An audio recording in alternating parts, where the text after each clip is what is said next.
মধ্যে রওয়ায়াত আছে যে ব্যক্তি কোরআনের একটা হরফ তেলাওয়াত করবে আল্লাহ পাক তার আমলনামায় 10টা নেকি লিখিয়ে দেবেন। এইমাত্র আমরা বিসমিল্লাহ থেকে শুরু করে সূরা ফাতিহার মধ্যে যতগুলি হরফ তেলাওয়াত করলাম, এইমাত্র আল্লাহ পাক প্রত্যেকটা হরফের বিনিময়ে আমাদের আমলনামায় 10টা করে নেকি লিখে দিয়েছেন। 10 থেকে 100, 100 থেকে 700, জালিকা ফাদলুল্লাহ ইউতিহি মান ইয়াশা। আল্লাহ পাক যাকে বেশি নেক দান করবেন, কত বেশি নেক দান করবেন আল্লাহ পাকই ভালো জানেন। আজকে মহিলা মাদ্রাসা হচ্ছে, আসলে তো যেরকম আমল পুরুষেরও ফরজ, এইভাবে আমল তো মহিলাদেরও ফরজ। আর আমলের জন্য দরকার এলেম।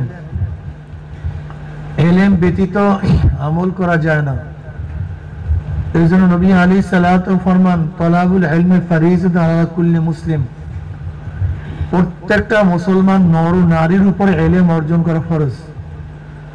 যদি এলেম অর্জন নাই করেন তাহলে আপনি আমল করবেন কিভাবে? এর জন্য যেই আমল ফরজ তার এলেম অর্জন করা ফরজ, যে আমল ওয়াজিব তার এলেম অর্জন করা ওয়াজিব, যে আমল সুন্নাত তার এলেম অর্জন করা সুন্নাত। কাজে এলেম ব্যতীত কেউ আমল করতে পারে না। আল্লাহ পাকের শুকর, আল্লাহ পাক সুন্দর এখানে একটা মহিলা মাদ্রাসা স্থাপন করেছেন। উলামায়ে কেরাম চেষ্টা করতেছেন। আমরা দোয়া করি আল্লাহর কাছে, আল্লাহ যেন এই মাদ্রাসাকে কামিয়াব করে নেন। আল্লাহ পাক রব্বুল আলামিন সব দিক থেকে মাদ্রাসার হাওয়াইজকে পূর্ণ করে দেন এবং এই মাদ্রাসার মাধ্যমে আল্লাহ পাক ব্যাপক আলেমা তৈয়ার হওয়ার তৌফিক দান করেন। আল্লাহুম্মা আমিন। রব্বানা